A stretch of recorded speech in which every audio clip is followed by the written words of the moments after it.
Hello and welcome to the Rhubarb Room, where today I have been baking the infamous and quite universally disliked ketchup and mustard cake. So yeah, if you don't know what the ketchup and mustard cake is, here's a little clip of it just so you can see what it actually is. And yeah, as you can see from that, it's a cake that has a ketchup in it in the base, and then the frosting or icing that has a lot of mustard in it. So much so that it looked like it was kind of separating at one point in the video. Now this cake has been out for quite a few years now, I think, and I've seen people remake this cake and really dislike it, mainly because the mustard in the icing is just too strong, it's too powerful. So yeah, but to be fair, people seem to like the ketchup in the cake. Like, you can't really taste it, it's okay. So what we've done is I've tried to remake this cake but make it good. So yeah, hopefully I've managed to do that. To be honest, at the moment I'm 50-50. I'm half confident, but at the same time the mustard is it might just be too powerful that it's just too much for the actual things that I've used to kind of try and mask it a little bit, because I did hold back a little bit on the mustard, but I still wanted to put quite a bit in there, just so you know I can't just get away with putting like a teaspoon of mustard in a whole thing of icing or frosting, which really, to be honest, would probably be enough.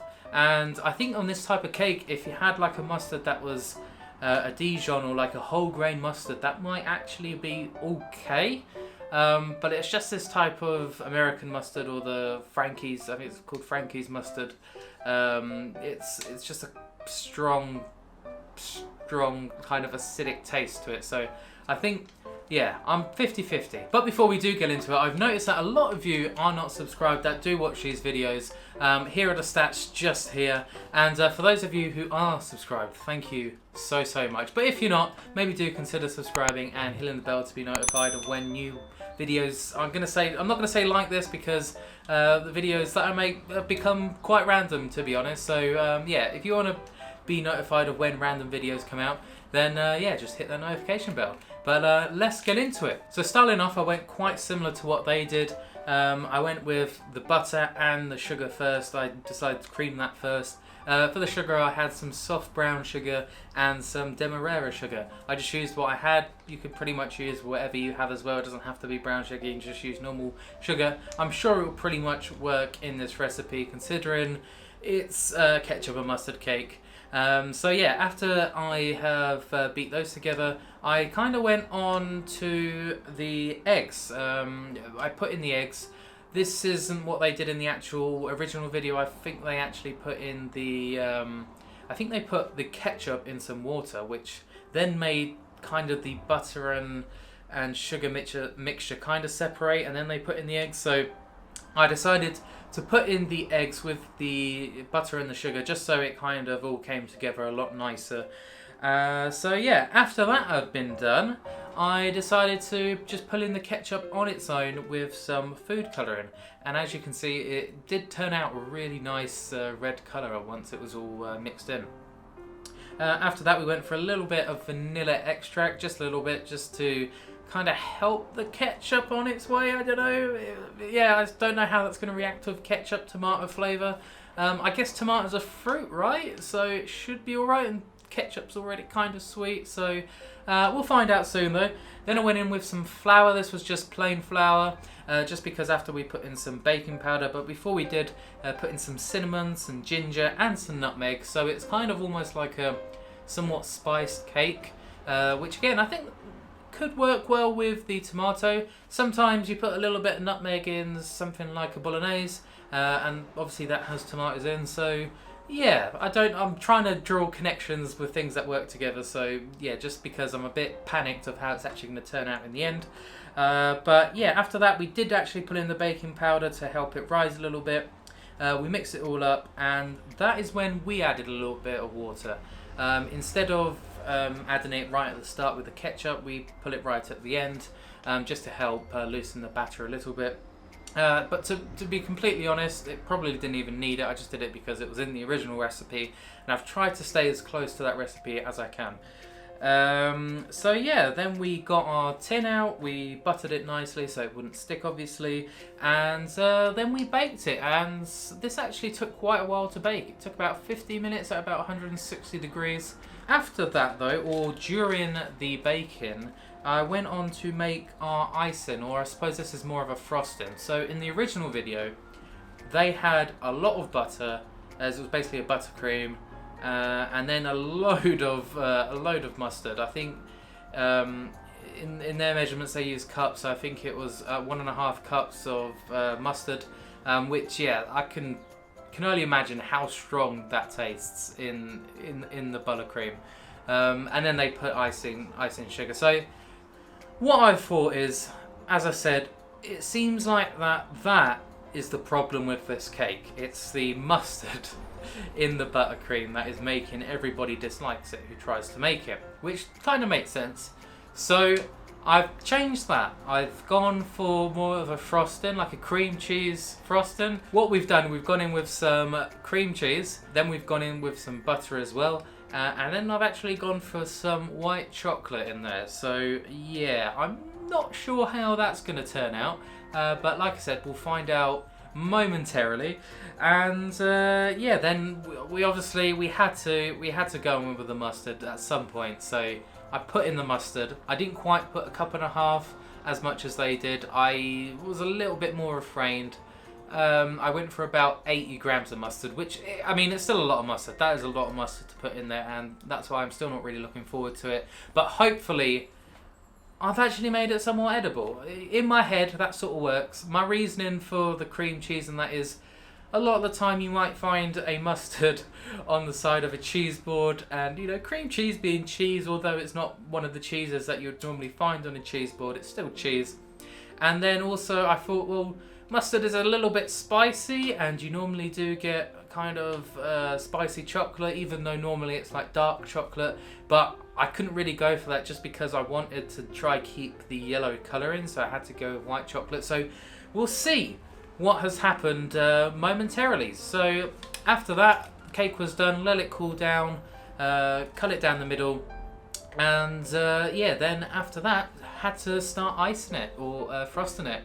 Now, as you can see, I'm probably not the best froster, but you know, I tried my best. Okay, I just tried. It was one of the first times I've actually used one of those icing tools or frosting tools. I don't even know the name for it. It's that sort of offset spatula, is that what it's called? To frost the cake. That's the first time I've used one. I bought it the other day specifically for this, and it still didn't turn out looking great. It probably actually looks better when I don't use it. But yeah, this isn't about presentation, it's about the taste. So after that, it went into the fridge for a little while, and now I think it's probably the time I go to the fridge, cut up a slice, come back here and give it a go.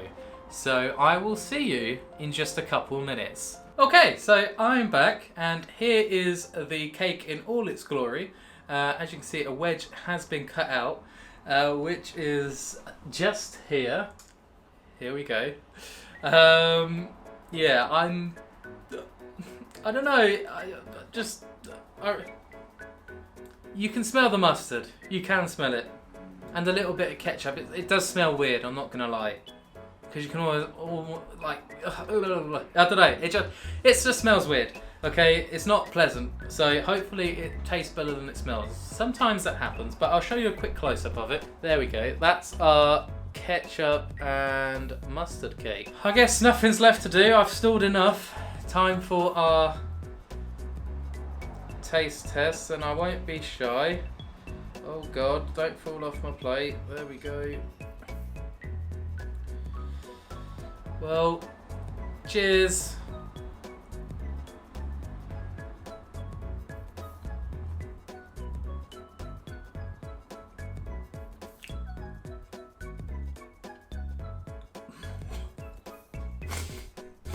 No, the mustard's too strong. I don't actually think I can swallow this.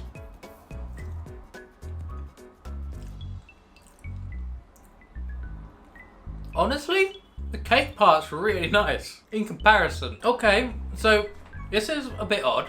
Once the sharpness of the mustard is gone, it's quite nice. Let me try just a bit of the cake on its own. There we go. We've just got a little bit of the cake.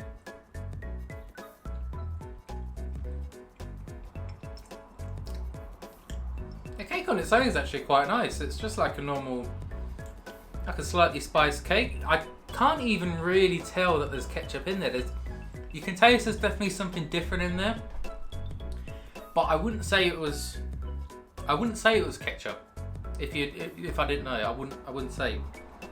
So I suppose that's a success. But that was just basically the normal recipe.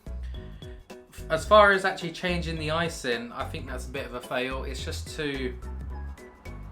The mustard's too sharp. It's way too sharp. I'll give it another go because now I know what to expect. It's a bit better once you know what to expect, and if the icing doesn't make direct contact with your tongue, if that makes sense. I don't know whether this is a success or not because it's edible.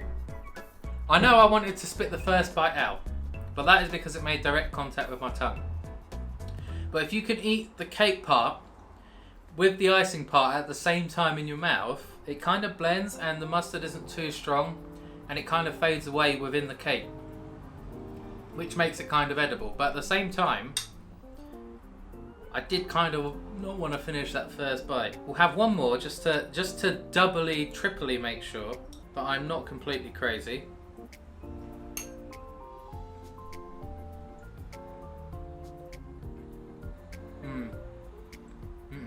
No. See? That time, the mustard hit my tongue first, and I'm actually really disappointed that the cream cheese and the chocolate's not doing a better job at kind of hiding it. The chocolate actually, interestingly, does come through at the end, which is quite funny. But I think this is a bit of a fail, so I'm going to say this is a failure. I couldn't make it any. I don't know if it's better than what it originally would be. I think it would be edible, but it's by no means what you would want to be served. I think I'm not going to waste this cake. I'm gonna scrape off the frosting and probably try put a different frosting on top of the actual cake part itself, because the cake's actually pretty good. So I'd say if you're gonna try and make anything, do the ketchup cake. The ketchup cake's actually pretty good. You could even get away with putting more ketchup in there, to be completely honest. So yeah, Kesselman Mustard cake, fail, definitely not good. But yeah, the actual ketchup cake is good. But I want to know, would you have maybe tried doing something else with the mustard? With trying to keep the mustard as the frosting or icing? Is there something else you would have maybe combined it with? Or maybe, you know, other people that might want to give this kind of, let's say it's a bit of a challenge to see if you can make it edible. Yeah, maybe send this video over to them and see if they can do something with it. But yeah, I might try this again in the future just to see if I can try to make it more edible. But yeah, like I said, bit of a fail for now. And yeah, thanks for watching to the end. If you did, maybe leave a like and maybe help cure a bit of my suffering for actually eating this. But yeah, I'm gonna go scrape this frosting off and go frost it with something nice. So that's all from me, so goodbye and ciao ciao.